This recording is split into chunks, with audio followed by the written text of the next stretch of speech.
And for those who don't know these guys, I'm excited for you to intro to everybody. We would not have the resort without Michael Zuber, who then passed it to Dion. This would not have happened. Originally, we were told it was a zero down seller finance resort that cash flowed 20 grand a month. Dion might have left off the other zeros in the one, but here we are. We still made it happen. Went from zero down to a million down, right? Yeah, it was close. There's a bunch more zeros, but they're all zeros, right? Except for the one. Yeah. So, Millennial Mike, can you tell us? Just call me Mike. No, it's millennial. So that's last name Mike. on YouTube land. Yeah. What type of work do you do? Oh man, I usually don't share that with people. Not where you work, but what type of work do you do? I'm not trying to get shot here and peacefully protested to the ground. I'm a cop. That guy right there, he's ready. Yeah. Oh, he's from Oregon too. Children away from the bar. If you're under 18, I need another yard of space. Okay. I'm a police officer, and as Cody so eloquently pointed out when we all went out to dinner in California, I'm the only one of us that's a big enough loser to still have a W-2 job. And you put that in my face when we all went out that one night. On accident. You're still working? Yes, I am. Oh, wow. And at the table, I think you're the only person who's actually never had a job. I worked at Safeway for 27 minutes. Oh, there you go. Okay, so that counts. Yeah. So you The work grind. in law enforcement. Yes. Worked at Safeway for 27 minutes. Have you ever made 6 figures in a W-2 job? I did, yeah, for a little bit at CoStar. All right, 7 figures? No, not at CoStar. Fair enough. If he did, he better start. I probably would have not left the 9 to 5 as fast if I had that much income. And I've been a Marine, a cop, and a truck driver, and most of those jobs I made between $40,000 to $60,000 a year. Last couple of years I made some pretty decent money, but most of my career, that's what I was making. So you can make decent money, you can not have a job, and you can make average money and reach financial freedom. It's kind of the whole point of doing this. And why we have different people up here is every person here and every person watching has a different goal. None of us know what it is. None of us have your resources. None of us have your timeline. But each one of us is doing it differently. And something that we're doing is something you can take away. You might not like my entire strategy. You might not like Mike's. You might not like theirs. You might not like the whole thing, but something we'll take away. One of the things I'm going to talk about today is I have a strategy that gets my tenants to ask me to raise the rent. It's a lot easier to find a cash flowing rental on the MLS if your tenants come to you and say, will you please raise the rent $300, $500, $600 a month? And when you agree, they say thank you. Mike, you don't live in Seattle, you're near Seattle, right? Yeah. You're around there, right? Is investing out of state. So living in a high cost of living area, you are also house hacking. Mm-hmm. So tell us a little bit about your portfolio.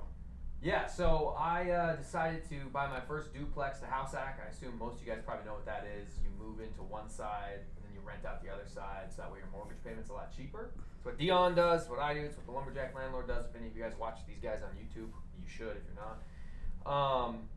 I knew that my biggest expense each month was the rent that I pay. And I was paying a lot to live in Seattle initially. So I wiped out that $2,000 a month expense by buying a duplex and renting out one side and then renting out my rooms to roommates. And so I was able to live for free. But then from there, I said to myself, I don't know if I could save 20% down for another $500,000, $600,000, $700,000 property, which is what it costs. I don't know how many of you guys are from like King County, Pierce County area, how many people here are local. But it's really expensive. California, a lot of these cities are so expensive. And I was like, 20%? That's like $100,000 to $200,000 plus closing costs. So that's when I started to look at markets in the Midwest. I'm from the Midwest originally, and just take a zero off the end of all the numbers. Instead of a $500,000 house, I have bought 4 or 5 properties for under $50,000. I don't think I've spent more than $90,000 on anything I own. They all rent out for $1,000 to $1,200 a month. I have mortgage payments that are less than your car payment. Most of my mortgage payments are $350, $400. They rent for $1,200. You guys can do the math. Maybe not that guy. Just kidding, buddy. You look great. But yeah, you can figure out how it starts to add up, and you can get some pretty good cash flow. Now, not the huge numbers you have like Dion, where he rents his units out for $2,000 and stuff like that. But it's a lower barrier to entry. But the big problem comes, well, I'm not from the Midwest. I don't know anybody in the Midwest. I don't know a property manager. How do I not buy a lemon? How do I not be taken advantage of? So my whole story has been how to learn to invest in the Midwest and do it successfully. So that's what I talk about on my channel, and that's what I do right now. That's what I really like about your story is picking a market at a distance. If you're living in a place like California, New York, Seattle, where it's really expensive, and you call an agent in Indiana and you say, I have Seattle money and I would like to buy properties in Gary, they're going to have the best deal you've ever heard of. That every single local investor passed on for a good reason. So when we get to your story of how you got to Gary, Indiana, that's key. Is not just picking a market, but having the boots on the ground, the people you trust there. Yep. For me, the goal is very different. We have a spectrum up here of what the Marines would call motivated hard chargers, people who are trying to build a massive portfolio that's going to just grow for generations. Right, the portfolio itself is going to grow the portfolio, and we have investing at a distance. You're motivated to do the same thing. I think you talk about getting to numbers like Cody and Christian and Zuber and Millennium Lumberjack. Yeah. And I got to 16, and I'm not even sure I want 16. The cash flow from 16 is 4 times what I need to live. And if I sold a couple and then paid off the debt, I'd actually have more money with less things to deal with. So there's the extremely lazy way. All of my deals are from the MLS. All of my deals are traditional lending, no seller financing, no creative, no nothing like that. All the way to, you guys have millions of dollars worth of property and just got your first bank loan. Like, that's a massively impressive thing that my brain could barely comprehend, and you guys are nailing it. So the idea is, everyone here has a goal, and something each one of us is doing, like how to pick a market at a distance, how to talk to owners and not come off sales pitchy so they just shut the doors as soon as they talk to you, and then how to do it extremely lazy. I was a single parent with 3 kids. I got laid off from a police department in 2008 because, during a recession, there's no more crime. We don't need cops anymore. And I found out about $89,000 in bad debt in my name that I didn't know existed until the divorce. So starting from that position in 2008, it took 12 years to get and my portfolio is small enough where I still share the numbers. This year I will profit about $203,000. I self-manage, and on average it took about 2 hours a month to manage my rental portfolios. With the size that you guys are going, you guys are building a property management company while you're doing it. Right? Mm-hmm. So putting systems in place. One of the things to really take away from whatever the goal is, whether you want a whole bunch of units or just enough cash flow to make life easy to where you don't have to work, which was my goal. I'm super lazy. I didn't want to have work. I kept trying things like the Marine Corps, law enforcement, trying for a pension. Because the idea is get to the age where the pension kicks in and you don't have to work. But those kept getting taken away. Right? The Marine Corps downsized after Desert Storm, law enforcement laid off. The idea for me was to create my own pension, which doesn't take a huge portfolio. So that's kind of who we are. Mike investing at a distance, but house hacking. I still house hack. I've only house hacked twice. So it's not like something you have to move every year to keep repeating. You can do it once or twice and reduce or eliminate your largest expense so that it's a lot easier to save money for that next rental. And what we'd like to do now is kind of open it up to questions. And then is there anybody here who hasn't heard of the binder method of getting the tenants to ask you to raise the rent? So there's those. You should share that. That's okay. Let's just open right into the binder, and then I'm gonna have a couple of questions for you guys about your strategy, Well, why we'll you save did the what you binder did, and for the end. Let's go with. well, you just brought up the binder. Let's just jump the binder right And now. Tease, man. Okay, fine. Okay, You there we go. Okay, teased fine. the, Yeah, that's right. Sorry, YouTube Live. You're gonna have to wait for another 10 minutes. Stay tuned. But it's really fun when you combine strategies, though, because you can invest out of state. We've seen that. You've done that excellently. Caleb and Chuck are investing states away from where they live.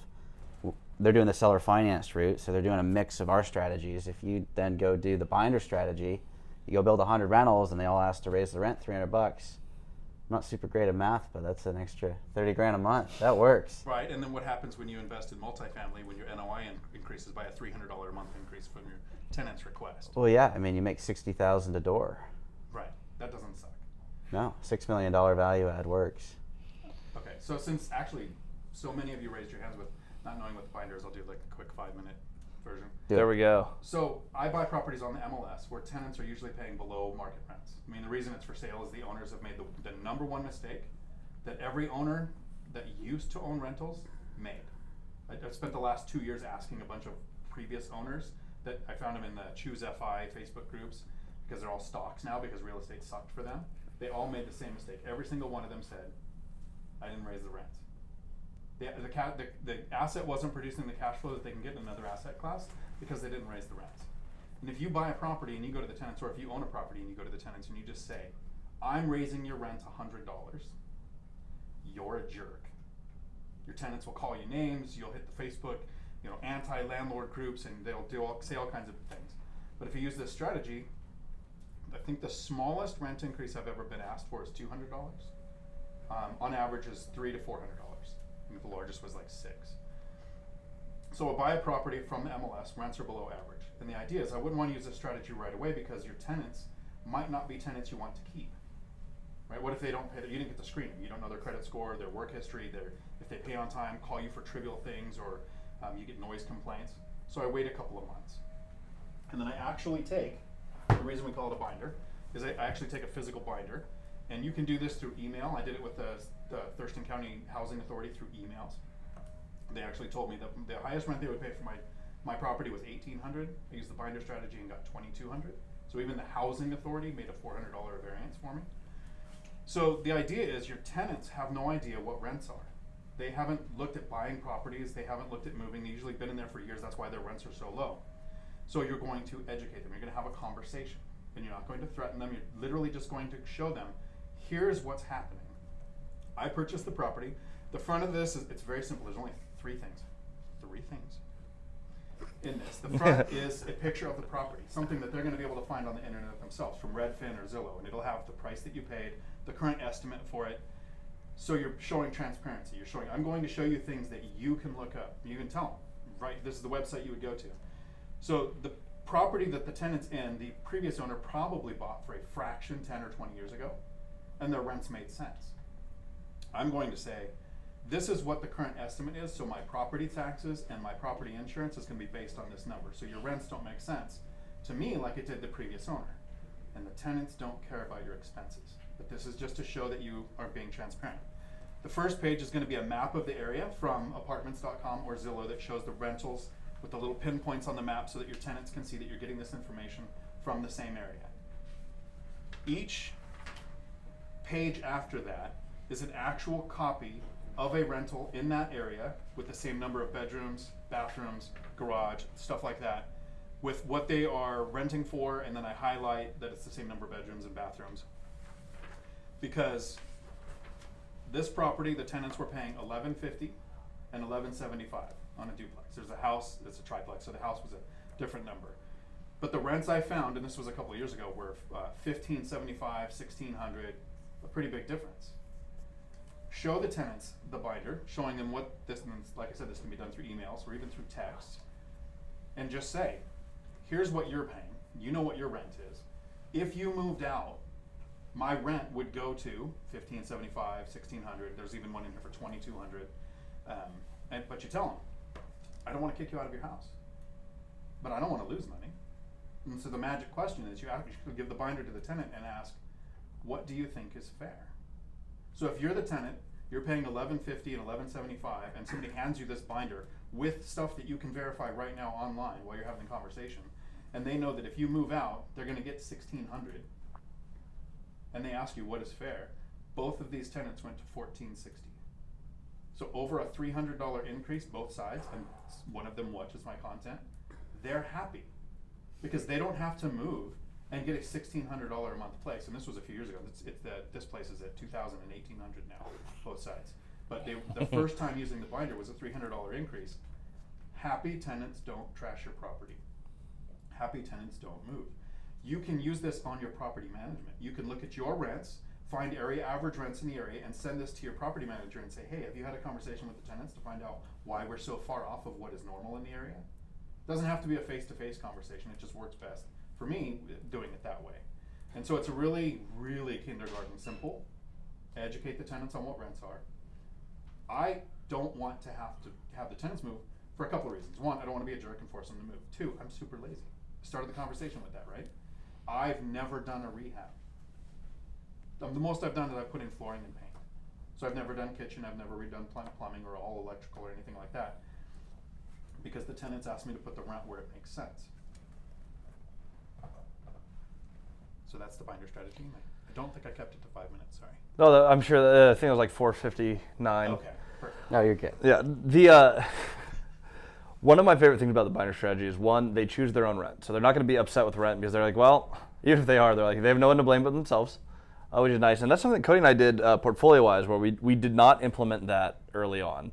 But what we did is we kept the rents below market rate. So what we did is, and I'm shifting to exactly what you're doing, but we would do show them the comps. So go, this is how we based your rental increase. These are what we're seeing.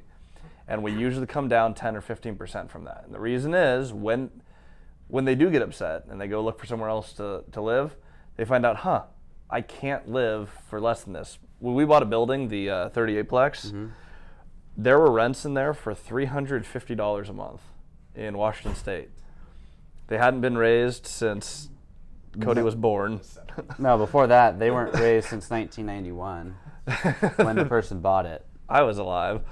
Wow. No, wait, no, it wasn't. I was born in 92. I know my Okay. birthday.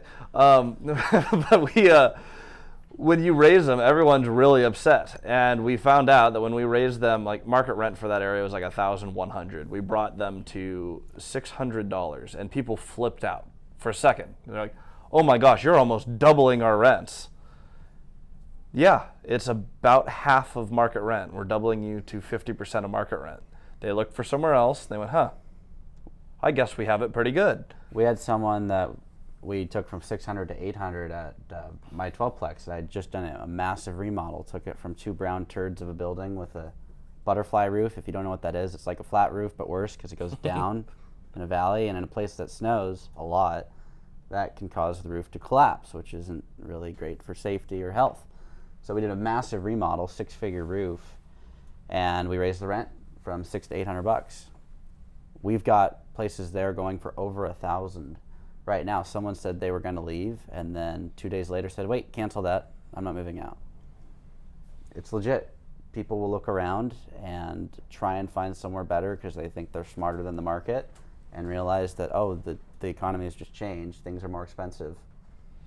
What I love about the binder strategy, though, is that you do the shopping for them prior to them getting upset and finding out, oh, wait, I do have it really good.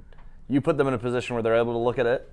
They're going to do their own research. It's going to back what you found because you're showing them real numbers. They're going to go, oh, well, I mean, I guess if I can stay here for, if you're in our 38plex, if I can stay here for $600-700 a month, I'm pretty darn happy. So you nailed it with you did the work for them. That's the reason Section 8 was able to make their adjustment too. They can't go to their boss, the counselor, and say, "We want to pay this landlord more." But if you provide actual documents through an email saying, "Here's what rents are in the area, here's how far you guys are off," they are allowed to make an adjustment. We need to do that on our 38 unit. We've got 2 people that are on government. Get them And up. their max payment was $530. That's what I had a commitment in email. That's the most we can pay. Have a back and forth, and then it can adjust. In Thurston County, YouTube, Pierce County can F off that with how they deal with it. So, to know your market, how it is where you're invested. Should we talk about King County? King County wanted to fine us because we had ugly refrigerators. They walked through and they went, "We hate your flooring." I'm like, I don't care. my tenants who lived here for 15 years have no problem with it. Fined. Yeah, King County. They can go get bent. The only people that they want to find are the hardworking middle-class people to and from on their way to work, landlords and people running businesses. But if you point the gun at me and pull the trigger and I take you to jail, they'll let you out in a couple of days because, well, you only shot at an officer. That's not a big enough threat to the community. Bad carpet, though. Out. Evil. It is ugly. I will give them that. It was an ugly carpet. And you had some questions. Yeah. Mike, for you, your strategy, Yeah. you went out of state. Now, Gary, Indiana, that's on Forbes' top 20 places to live, right? Gary, Indiana has been dubbed America's most miserable city. Oops. 3 times the national poverty rate, 3 times the crime rate of anywhere else. I want you to think of Gotham City. Like, picture Batman, less skyscrapers, but Batman flying through, just wiping out crime, except he never shows up to wipe out crime. But it's a gross city. Perfect. That, I'm sold. Who's in for that? Who wants to We're all- invest in Gary? We're going to start our first ever fund right now, and we're going to invest in Gary. The Gary Fund. Why Gary, Indiana? That's a good question. So, again, I told you guys earlier how I was sitting like, I'm not going to be able to save up all this money to invest in Seattle. So I was considering places in the Midwest, and I'm originally from North Dakota. Houses are a lot cheaper there too. But the reason I started with Gary was I had somebody who's a friend of mine who invests, and they were investing in their local market. They had a triplex. They'd invested in Alabama, and then they had started investing in Gary, and they actually got turned on to the market Gary by the author of those books, Michael Zuber. He told Mark, then Mark kept bullying me. Mark kept saying, "Hey Mike, I started buying properties in Gary. You should buy some." And I was like, okay, let me do a quick Google search. Oh my God, this is terrible. Like, the city is really, really bad. Mark, I'm good. Thank you though. And he just kept pestering me over and over and over again. He's like, you should try it. And I watched him go from his first rental to like 5 to 9 to 20 to 25. So finally I'm like, all right, well Mark, aren't you experiencing like ridiculous evictions? Aren't you having major problems? Tenants aren't paying, you're having to kick people out. And he's like, no, I'm not. I'm not having these problems. Okay, well why not? Well, I've got a good property manager, she's got a good screening process, I have nice rentals. The key to being successful in a market like this is you have the nice properties. There's a lot of people who are gonna live in the crappy places and you're gonna have problems. But if you have the nice properties, you get to pick from the nice tenants. And nice tenants here, nice tenants there, you don't have those problems with them. Now everybody's gonna still experience evictions occasionally. I've had one eviction of all 10 of my units over the last 4 years. And that just happens eventually. But it wasn't the eviction onslaught that I thought was going to happen, and that I was concerned for. So when I tell people how you should pick a market, you should not pick the market first. You should not pick, oh, well, based on my spreadsheet calculations, I'm looking at an 18% cash-on-cash return in Gary versus a 15 cash-on-cash return in Birmingham, Alabama.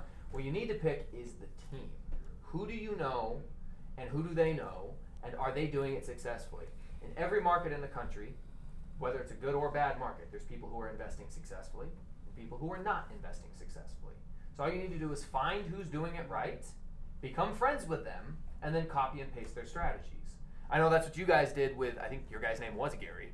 That Yep. helped you, right? But you met somebody and you copied his strategies. Gary You and taught you how to do Dan. it. Yep. And I had a mentor who was doing it there, and after there was enough proof of concept through watching him grow, I got to the point where I couldn't say, you're all messed up and you're wrong. So I had to kind of just humble myself and be like, all right, I'll actually consider it. And I did, and that's when I started investing there.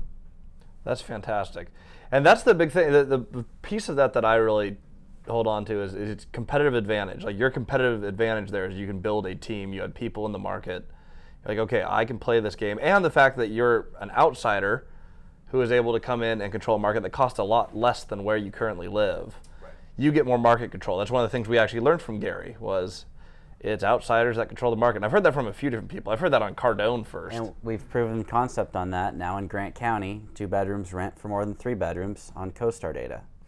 We own more 2 beds than we do 3 bedrooms. We haven't influenced the rents there yet. Yeah, we manage more 2 beds than most people, and so the rents are higher than the 3s. That's impressive. But you can do that in a county, you can do that in a city or a town. So that's awesome. Yeah, and so my mentor invests there, I invest there. My mentor, his name's Mark. He's got a couple of kids. He's a law enforcement guy, retired, military. And so there's probably about 15 to 20 of us that are his close personal friends. Between all of us, we probably own upwards of 150 different rentals. But you're right.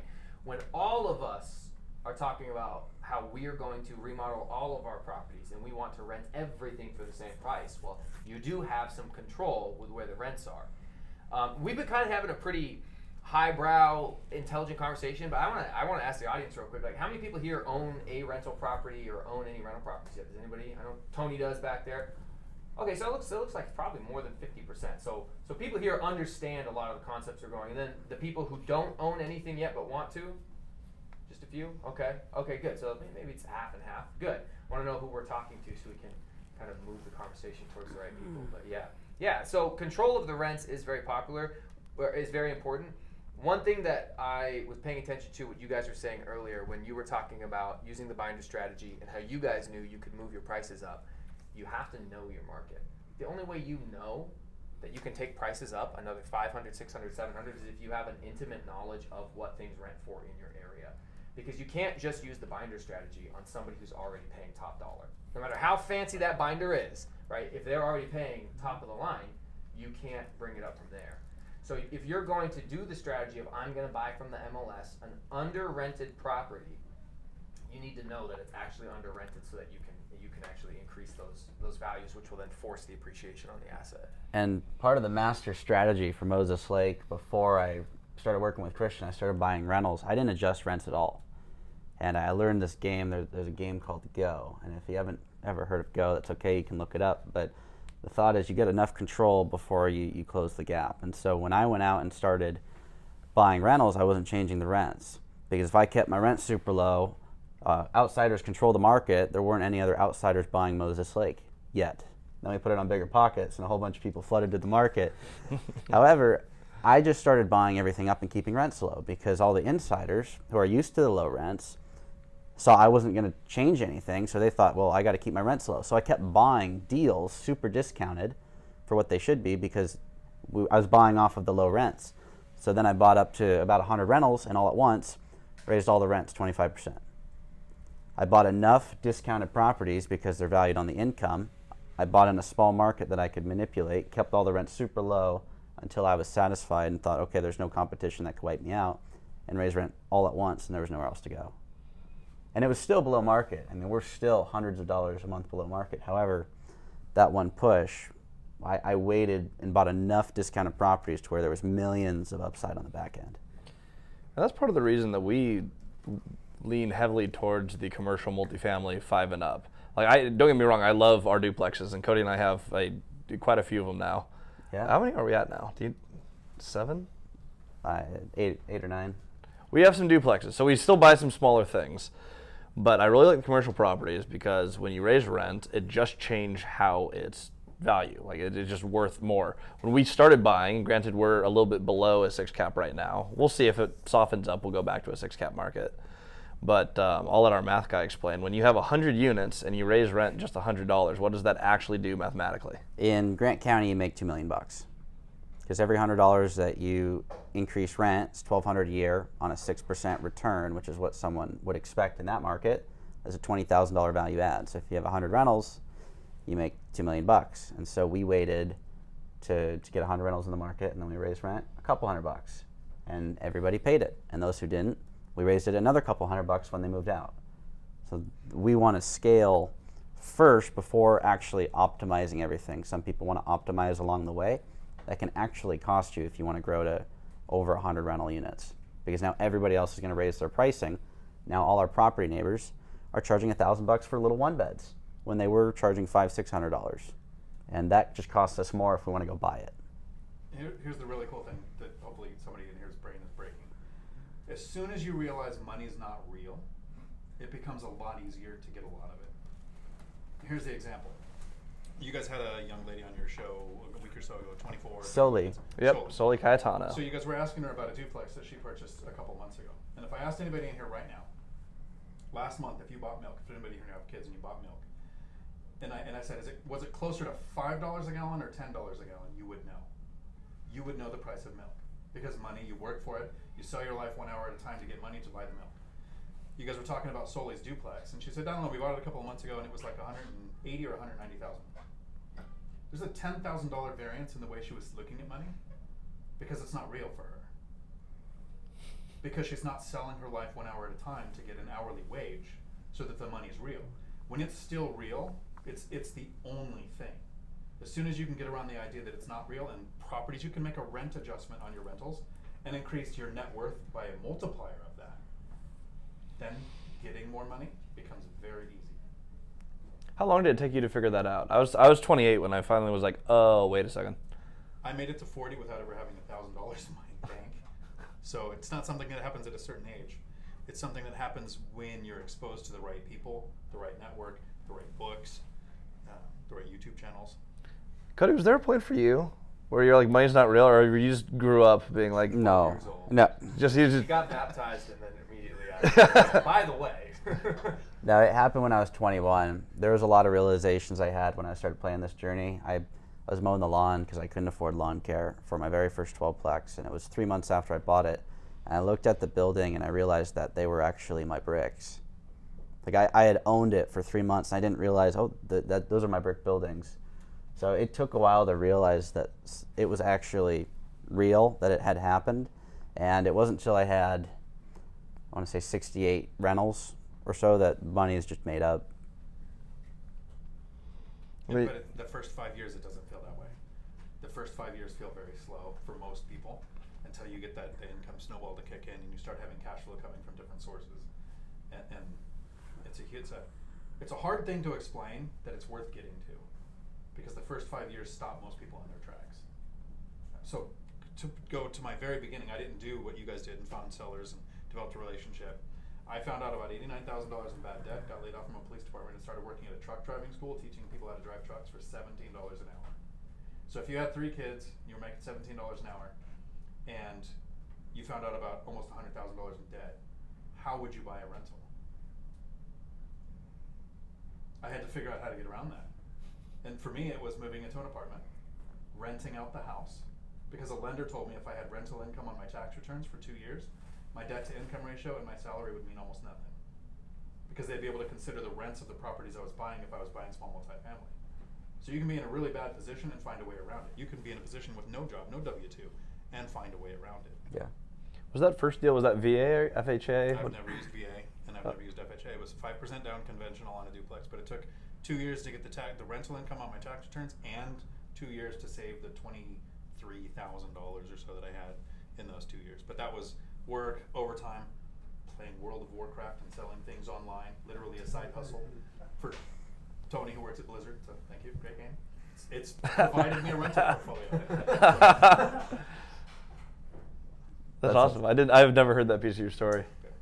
The first 2 to 4 years, and then it was another 2 years to buy the next duplex. So you guys, like I said, I would call you motivated hard chargers. Go out there. I interviewed you when you were 19 and you had 30 rentals. Our first conversation, I think, was something. I would have been 21. That was a year ago. That was a year ago. It was. You're right. So, in the conversation, if somebody's 21 and has 30 rentals, here's the takeaway that I got. Cody said, "I wish I started sooner." Yeah, I mean, I did. Caleb and Chuck in the back have 28 rentals, and they're 19. They passed me up. They started sooner. They started when they were 18, so they got me beat by a year.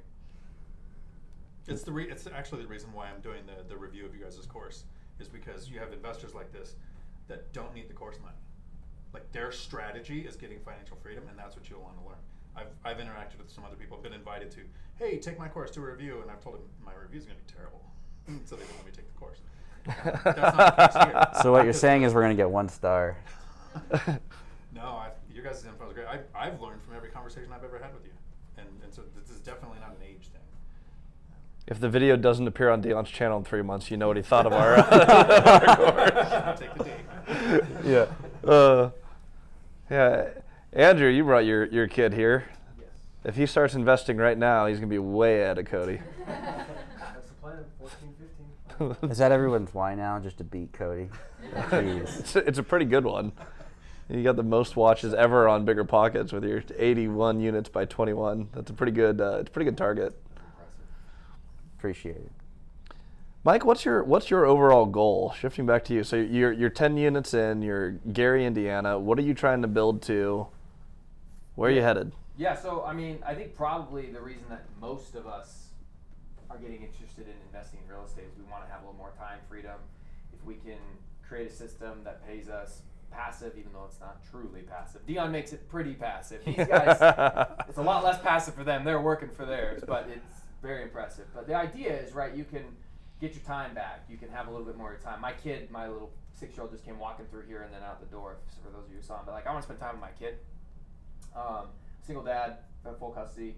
So, you know, taking him to soccer, taking him to school, that type of stuff. You know, my job's somewhat dangerous. Been shot at a couple times this year alone. So try to get out before one of them gets me. Tony knows what I'm talking about. He's in the military back there. Dion, you know, I mean, like, it's a good job. A lot of people, I don't know if anybody here is law enforcement or firefighter or military, but you know, like, you only want to get punched in the face so many times before you're not a young man anymore. So yeah, my goal is to get to the point where I can retire, spend time with family. But my goal isn't to stop there. I actually have very high aspirations. I don't know if I want to say I want to be like Cody, because you know he might hold me to it. But Do it. He's big. But I mean, I would love to see my portfolio grow. I do plan to transition. So I own primarily single-family houses, and then I own 2 duplexes. And I would like to move into, I'm looking at a 5-plex right now, to smaller apartment buildings and possibly larger apartment buildings. The reason that stops me from looking at anything that's over like 8 units right now is because, again, when you invest at a distance, you need a team. I have a team that can handle up to like an 8 unit. But I can't go to my property manager and say, I want you to manage this 40-unit building right now. So I would have to build a team to do that, which I'm not against. It's just I'm not ready to take that on right now. You could totally do it. 12 plex is just 3 4-plexes. I probably could, and that is the strategy to do some form. I'm looking at a 5-plex, some more larger ones like that. If I get a package deal, if I get the right deal, I'm not going to say no. I just figure it out. I'll say yes, and then that'll come with a whole host of problems, and I'll figure those problems out. I always do. So, but yeah, my goal is financial freedom, continue to grow. I don't know what my upper limit is. I don't want one. I don't presently have one. My upper limit's going to be Cody, and then I guess we'll see. We'll try to pass. That limit's going to keep going up. I'll chase it on your way up. Okay. There we go. Caleb and Chuck in the back. If you heard that, you're finding a 40 unit in Gary, Indiana. That's the new mission. I'll help you guys out. We'll get one that's not burnt out. No cars up on cinder blocks. It'll be good. We talk a whole bunch about the owner thing. Like the direct to owner is Cody and my main thing. Like we bought plenty off the MLS, but that is the most consistent, highest quality deal flow. When we write up an offer, it's already been negotiated. We've already talked about it. We get everything accepted because we're not writing offers all day. Caleb and Chuck are ones who did it the other way, where they're like, hey, we're going to call every single broker in the state of Texas. I didn't share this when you guys were on stage, but I've read through Caleb's notes. He keeps a spreadsheet, and he has there's not like I would just color code it. I'd have like red, yellow, green for like who's hot, who's cold. He has like a custom note for every single person, and some of these notes are the funniest thing I've ever read. Cody and I have laughed for hours on these. It's like, professor of never having fun. And he'll just like go through all these different, it's funny, at the time Caleb spends on these, but the thing is he remembers them, he builds relationships, and he knows like, he reads his note and he goes, I remember the conversation with this person. There's a lot of different ways to play the game, but any building, any size, any strategy, I have not seen anything that just explicitly doesn't work as far as going the owner, broker. You can modify your strategy however you want. You can pick up just about anything. Dion, what's your goal now? You recently retired.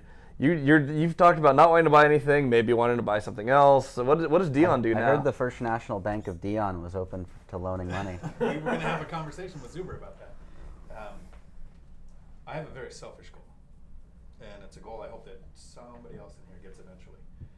So 12 years ago, I was 40, I'm 52, right? Never had $1,000 in the bank, found out about all the debt, went through the divorce, got custody of the kids, bad position, worked making $17 an hour. It's like, I can't think of, other than like major health concern, anything else going wrong. Took 8 years to reach financial independence. That's where I made more money from cash flow than it cost me to live. Took another 2 years to reach financial freedom, where I don't look at price tags anymore. And then another 2 years I worked, and I finally retired from a job I loved, because I ended up being the president of the truck driving school and running 5 campuses, 60 staff. Like, had a great time working there, but had a good day, so I retired. Because I've heard of so many people that had a bad day, they just hated their job so much they finally quit. I was like, I'm at the top of my game. This is the best I'm ever going to do. So I quit.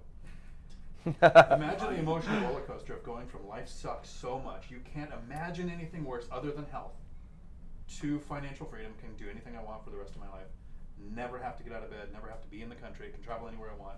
My kids are going to inherit millions instead of inherit a father they have to take care of. Like, I've had this huge emotional success, but you can only do it once, right? I'm not stupid. I'm not going to give everything away and just try again, right?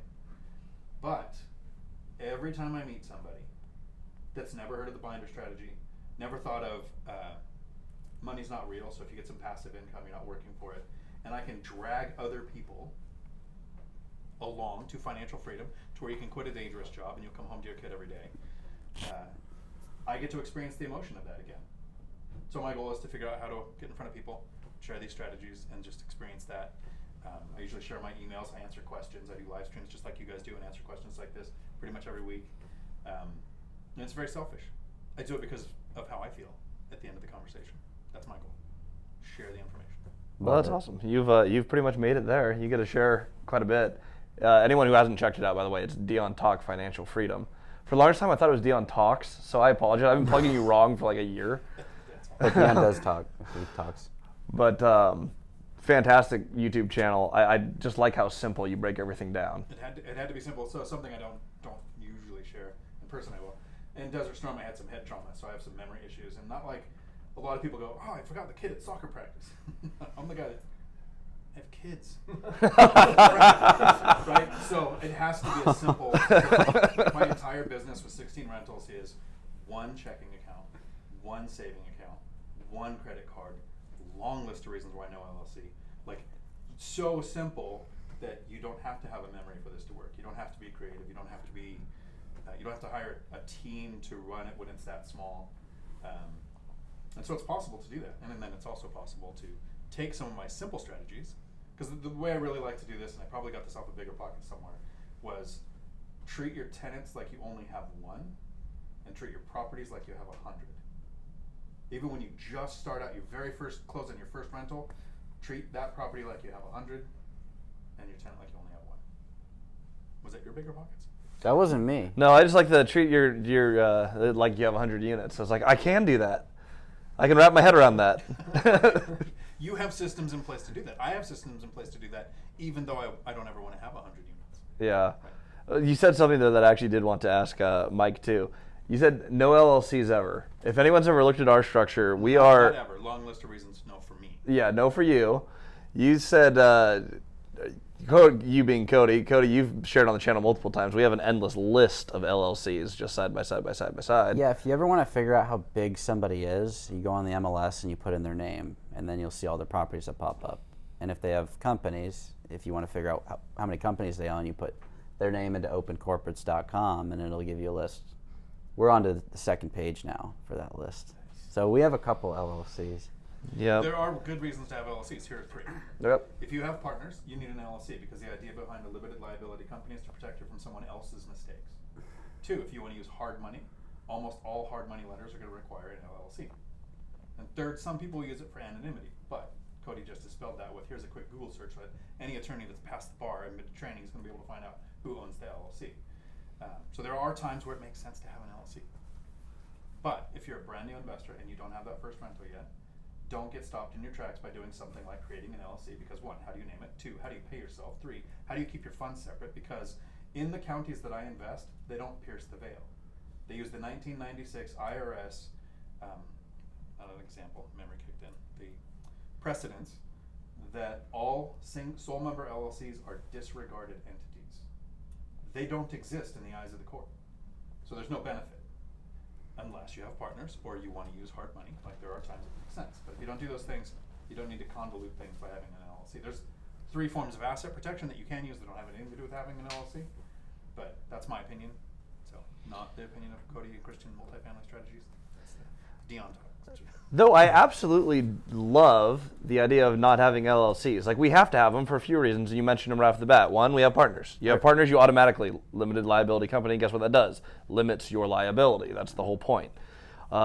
Separate banking, super, super easy. The way they report it, it adds different protections to you. We also, we borrow hard money. We have different lenders who want to be lending to a business, not an individual.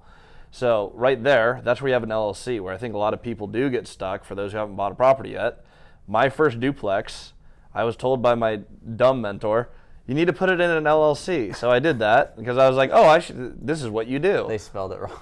They spelled, oh gosh, should I share that? Yeah. Okay, well, sorry. So it's Peninsula Duplex. Yep, Peninsula Duplex LLC. He's like, oh, I know how to file these. Let me type it out for you. He spelled it Penis Ula. And so my debit card comes in the mail, and I was like, I can't do this.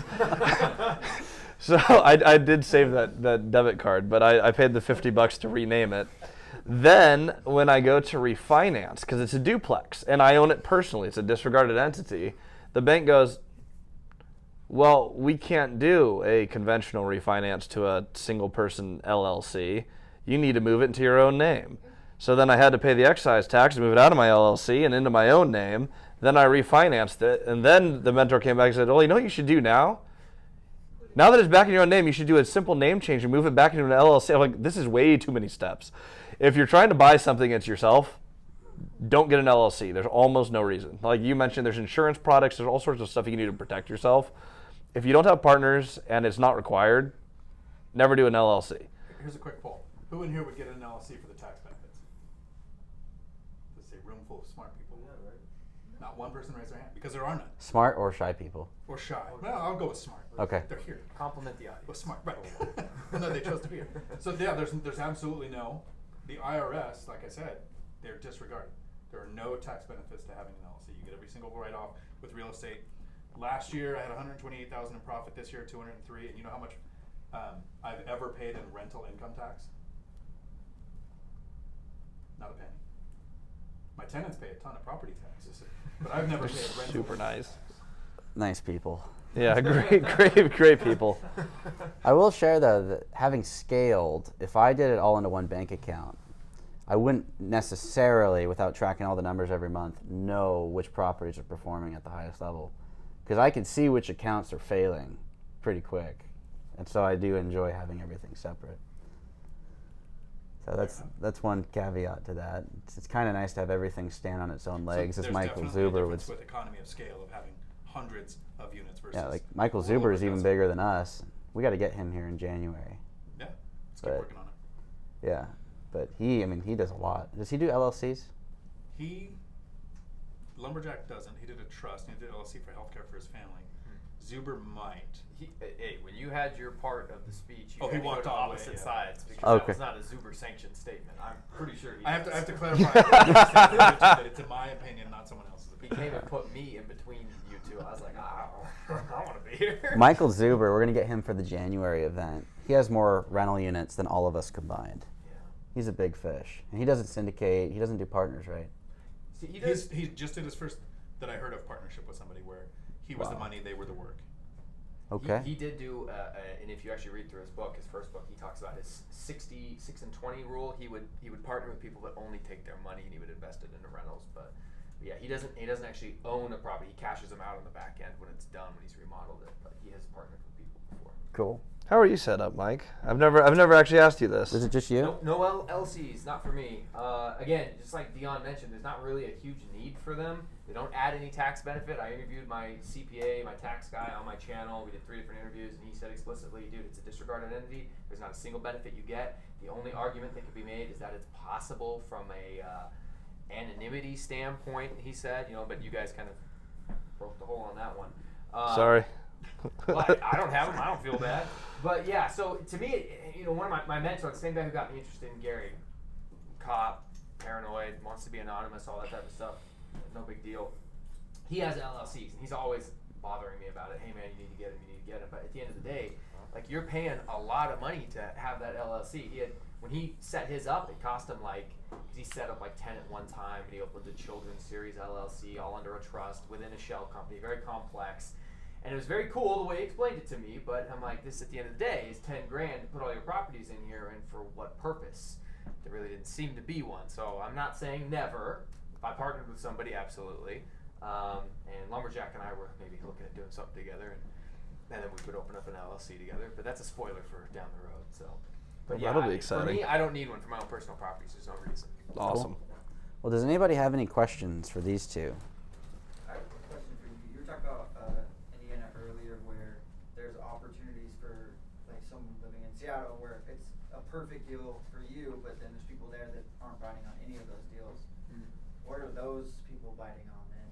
Can you repeat the question as you answer? Yeah. So I'm gonna make sure I understand it too. So you're saying, so I live here in Seattle, and I'm buying deals out in Indiana that I see that I find that are a good deal, and you're wondering why no one else is buying it? Yeah.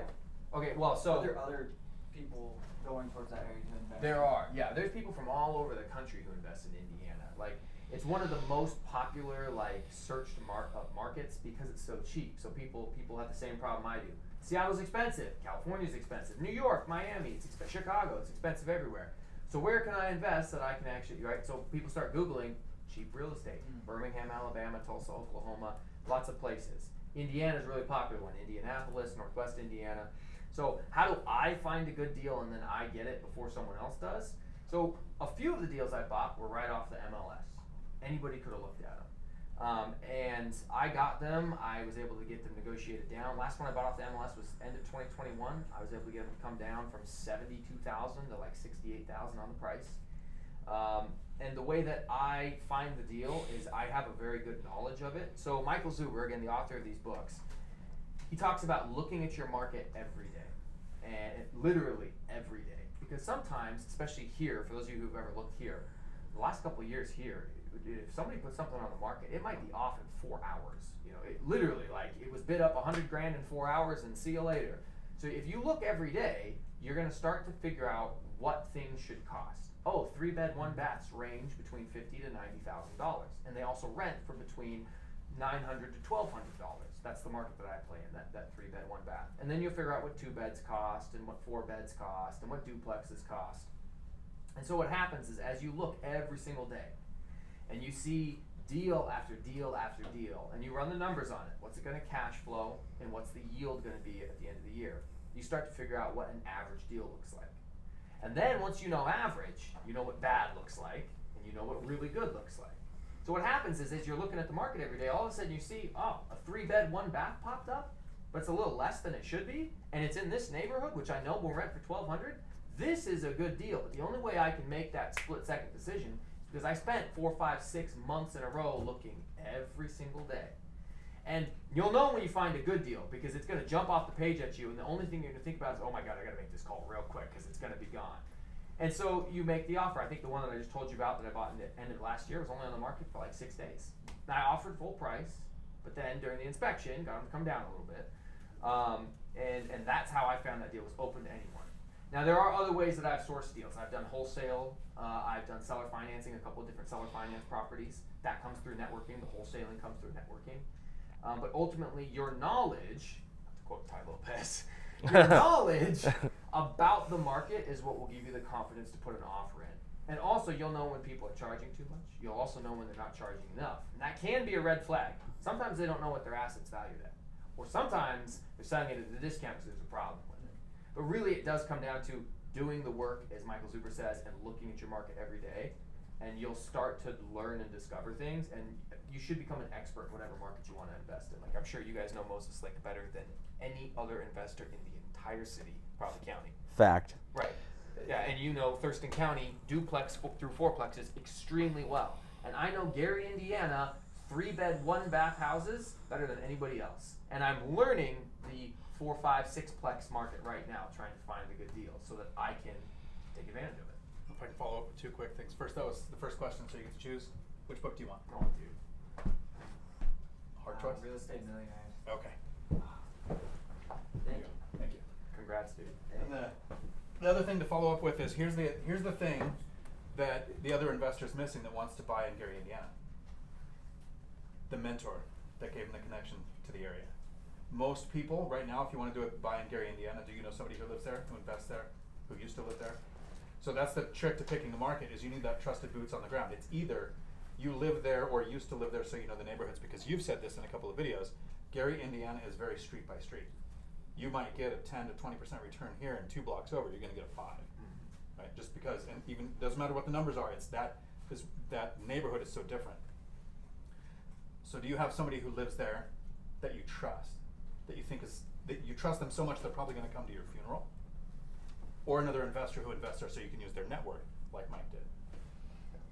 Yeah, uncertainty will stop you from taking action. The only way you're going to have enough confidence to actually take action, put that offer in, is if you have that knowledge, which is the antithesis of uncertainty. For me, it was piggybacking off of someone that's not trying to sell me anything, has my best interest at heart, doesn't want to take advantage of me, just wants to see me be successful. He has no reason to lie to me. And I've watched him be successful for a few years. So long as he literally holds my hand through my first deal and is the training wheels for me, how bad can I really screw up? And honestly what I thought was, okay, even when I did that very first deal, even if I screw it up, it's a $60,000 house. 20% on that's $12 grand. If I make a $12,000 mistake for the $60,000 house versus a $120,000 mistake for a $600,000 house, I can swallow one of those pills a lot easier. And once I got the first one, sat there like this for the first few months until eventually I realized it wasn't so bad. And I was like, all right, now I'll buy another one, and then another one. So you build confidence over time. That's actually interesting. Cody, I have a question for you. Your first 12-plex, you had no job, no income, taking on $1 million+ in debt. You couldn't dig your way out of your first deal if it went sideways. How did you get the confidence to go, I'm going to do this first one? Because I started with a duplex. I actually started with a condo, then I did a duplex, then another duplex. I mean, I I inched my way up. Same thing. They're so relatable. It's like, if I screw this up, I can afford to screw this up. $30,000 down is not going to kill me. Losing $1 million would have killed you at 19 years old. Yeah, losing $1 million is highly not recommended. 10 to 10 don't recommend.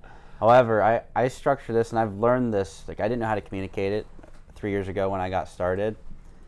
But there's an order of operations for when you're paying your bills. The number one is the mortgage. If you lose the collateral, you're just done. And so I looked at it and I was like, okay, it's making about $10,000 a month, and my actual mortgage is $6,000.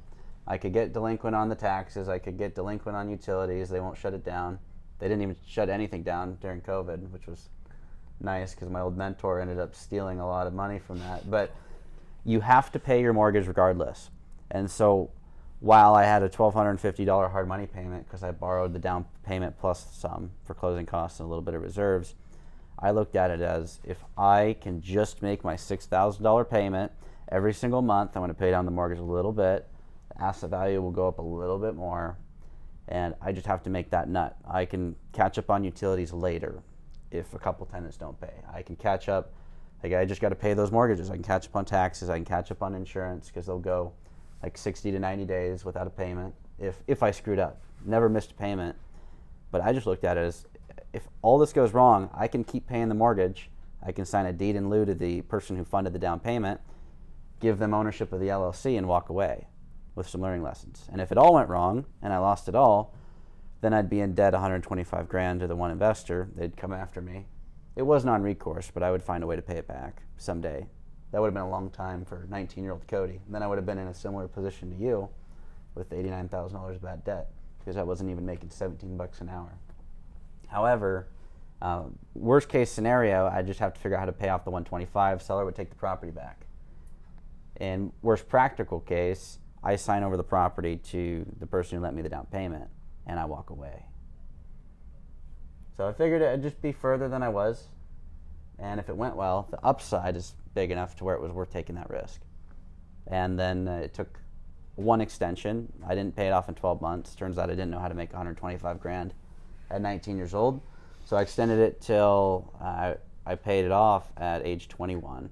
So within 2 years, I was able to earn enough money to pay it off, and then got the rents up just this year. So the rent roll is actually double the mortgage payment now.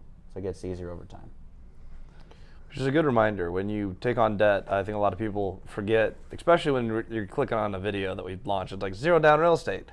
It's delayed gratification. You do, in fact, have to earn your way through the money at some point. You can't just indefinitely borrow. While it's fun to buy a whole bunch of real estate really fast, $12 million of debt is kind of a bunch.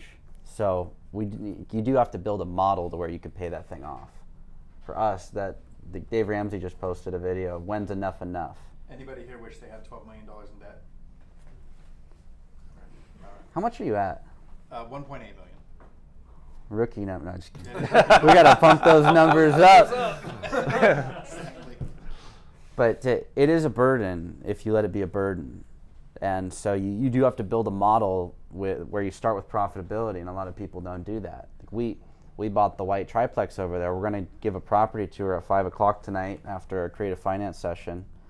So in the next hour, we're going to go over there. But that thing, day one, negative cash flow is $7,500 a month. There is good debt and bad debt. That's because it's not operational.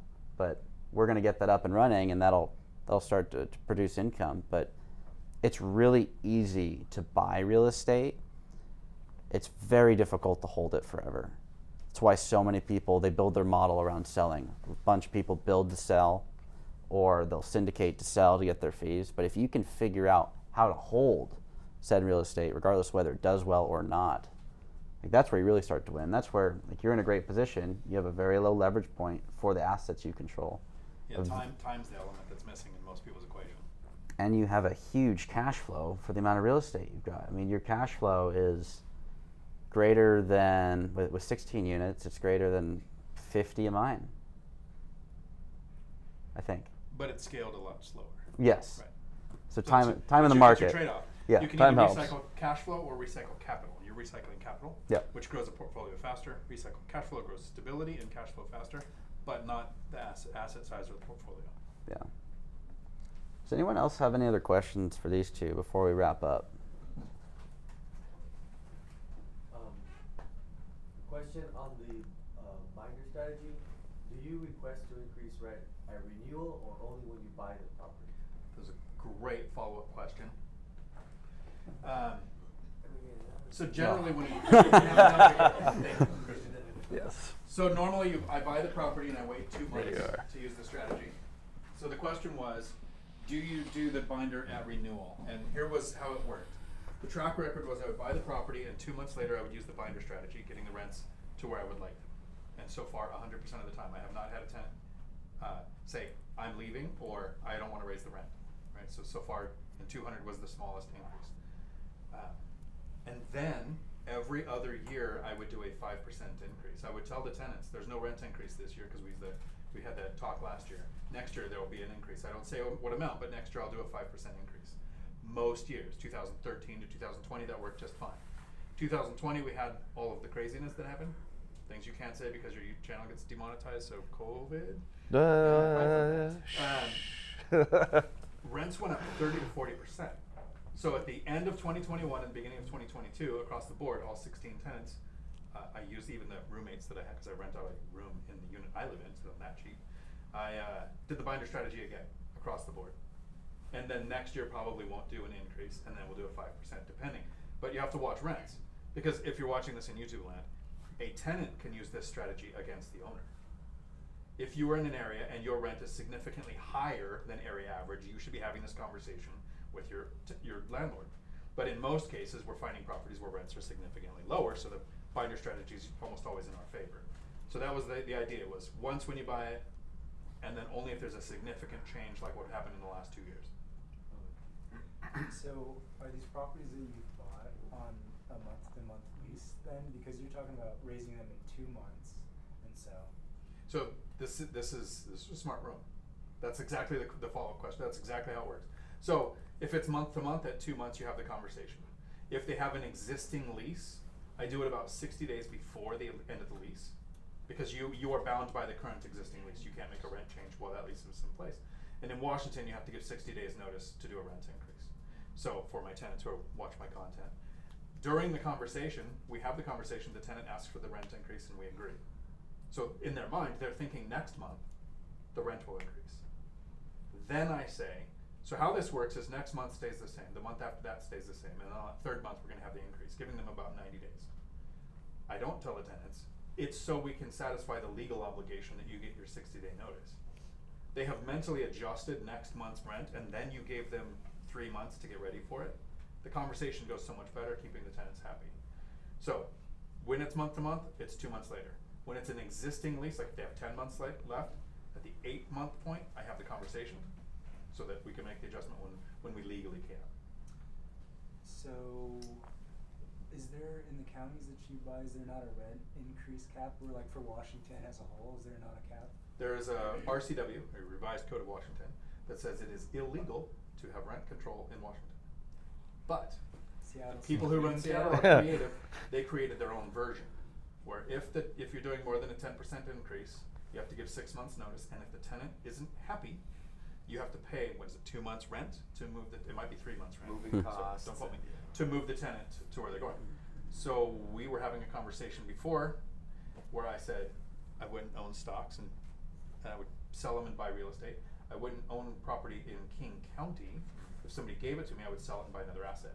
Because what happens in Seattle spreads like the plague to King County.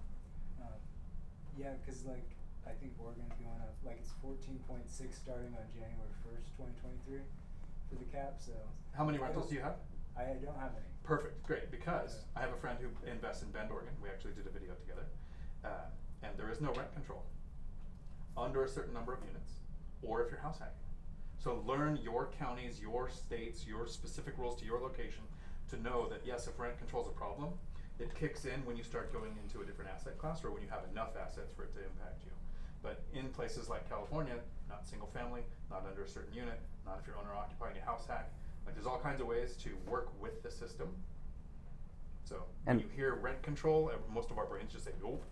And rent control is basically a guaranteed rental bump every year. It It's like, forces oh, the owner to where you raise it every year. Yep, your rent's going up 11% or whatever the cap is. Like, it's just going up, and people expect it because it can only go up so much. The problem is if you buy rentals that are super far below market, because now you're increasing a small number by a percentage. It takes forever to get to market, and that's where you see people having to write checks to tenants for $20,000-$30,000 to get rid of them. And that's why when you're starting out, you need to know how many you have to have before you're impacted by it. And if you buy a duplex, triplex, or fourplex, it might not impact you at all. Yeah, if we had a rental cap on the 38plex, I mean, imagine how many 11% bumps we'd have to do to get 350 to 1,200. It would never happen. Yeah. Couldn't happen. No, we would lose the property far before then. Just a comment. My understanding is also part of that waiting 2 months. Not only is it giving them some notice so that then it's more palatable, but also you might not know, you might not want that renter. Okay, like this. Right. The main reason that we wait 2 months is to vet the tenants, Yeah. because you didn't get to. Right. You didn't run their credit. You don't know their work history, and generally, the tenant. So another aspect of that waiting period before doing that is fix things. I put in coded keyless locks. I replaced all exterior lights with LED motion sensor lights, and I asked the tenants a very simple question. When I first owned the property, right when we closed, what would you fix if you owned this place? I've never had a tenant say, well, I would add a bedroom. I've had, that ceiling fan squeaks. Or I would like a screen door so we can have the door open in the summer. Spend $100 on a screen door, put in some lights and some locks. Tenants think, wow, this person's taking care of the place. I've spent $200. And then the binder strategy conversation goes a lot better. It's one of the things we try to do before we do any rent increases. And I mean, if your rent's $350, like rent, the first thing you have to do is increase rent. Like that. Sorry, your rent's going up. Yeah, sorry. But generally speaking, when we pick up a property, that's the first thing we do. Is there any deferred maintenance? Because we're the property management company. We get to come in there. I don't even have to be there as an owner. I just get to be there as a manager. Hey, are there any maintenance requests? Is there anything that the old owners didn't do that you requested that you want done? You do all those little things before you do anything with the price. And it goes a long way if you've swapped out that broken porch light, you've switched a door lock, you fixed a toilet that just runs constantly. The little things. You don't have to spend a lot, and the conversation is completely different when it comes to rent. Being present and communicating goes a long, long way. That's awesome. If that's it for these guys, then we'll kick off, or I guess kill your live. Not kick it Bear off. with me for a second. Thank you all very much. Until my next video, thanks for coming to my Dion talk. But not today. No. I don't think he started that one with howdy. Howdy. Howdy. Well, we'll take a short take our break. back. We're going to talk about creative finance.